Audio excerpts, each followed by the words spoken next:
કે આ અધર્મ છે, અને પાછું ઋષિના વેશમાં લઈને શસ્ત્ર હાથમાં લઈને ફરો છો કે જો તમે તપસ્વી હોય તો માળા લઈને ફરો, કમંડાને માળા, જપમાળા હાથમાં હોવી જોઈએ, ધનુષ્બાણ શું કરવા લઈને ફરો છો?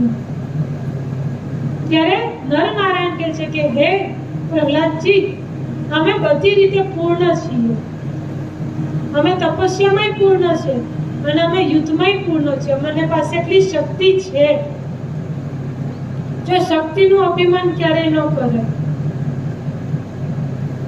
અહીં નર ને નારાયણને પોતાની શક્તિનું અભિમાન આવ્યું કે અમારી પાસે શક્તિ છે.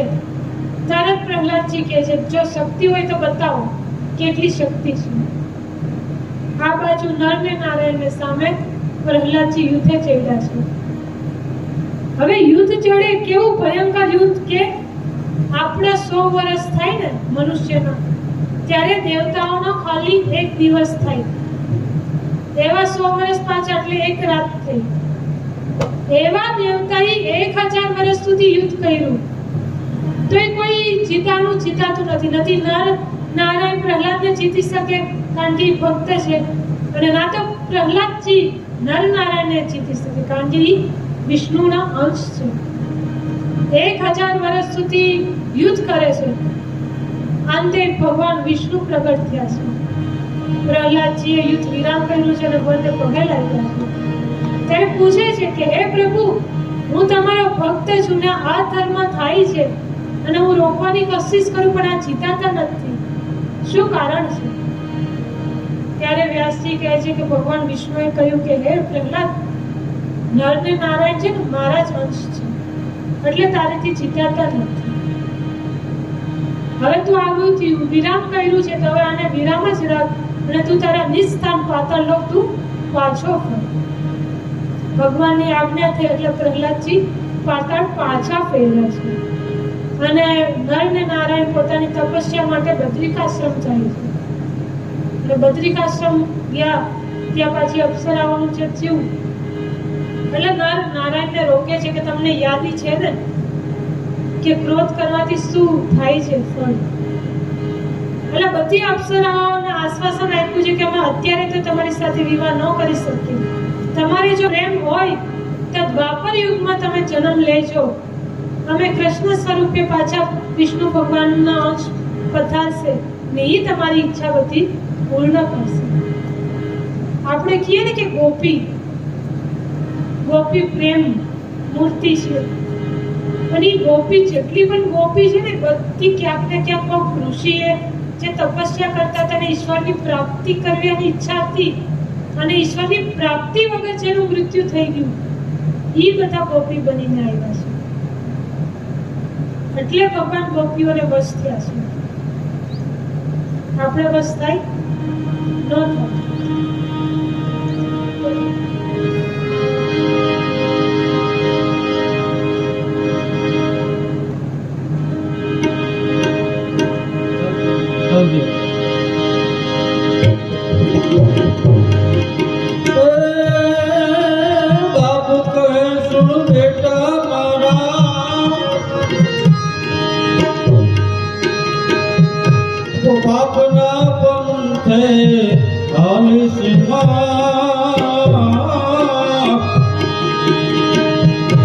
હરિ ભજન માં ભગ પાડે ને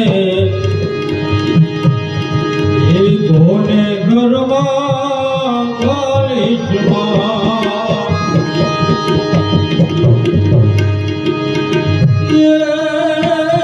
પરધન કે પરનારી કદી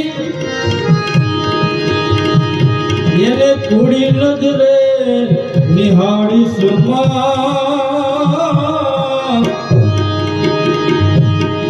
સ્નેહ ભરા સંસારમાં તારા ઘરના સુખને પાડશુમાં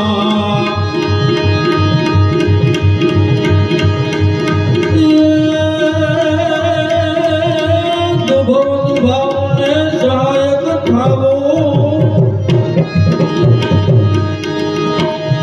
હે હરામી ભેડો હાલીસમાં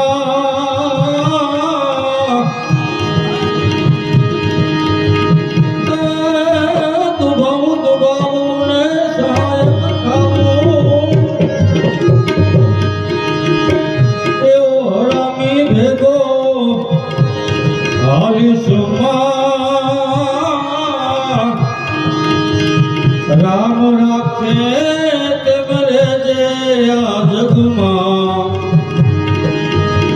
ગુર અભિમાન લાવીશુમાં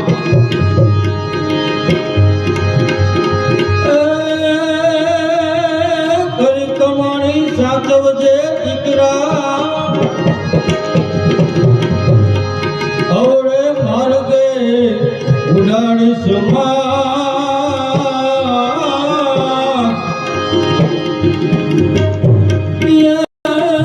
કુડી કમાણી સાચવજે દીકરા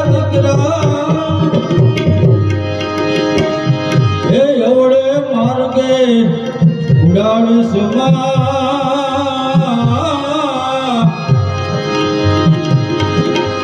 પોતાના સુખને ખાતર કોઈથી બોલીને તું બગાડીશુમાં એ કહે સુણ બેટા મારા પાપને પથે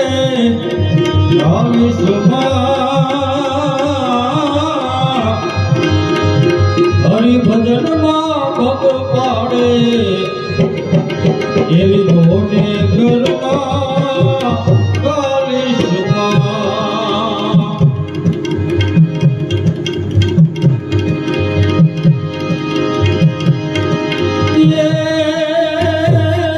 અભ્યાગતની આદરણીને એ દીકરા કોઈ દી દુભાવીશુમાં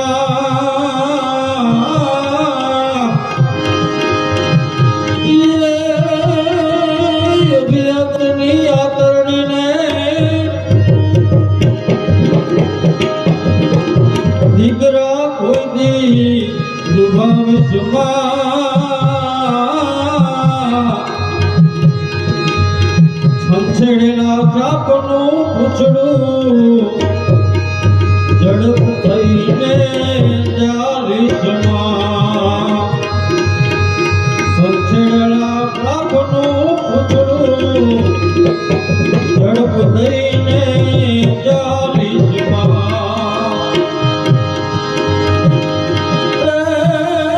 કહે સુણ બેટા મારા બાપના પથે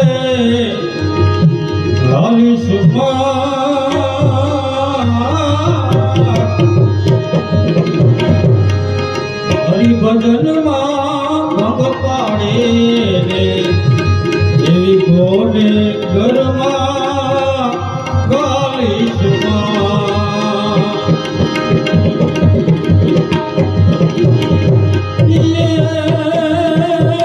પુરુષોત્તમ કહે ગુરુ પ્રતાપે ખોટી મોટકમાં ન હાલીશુમાં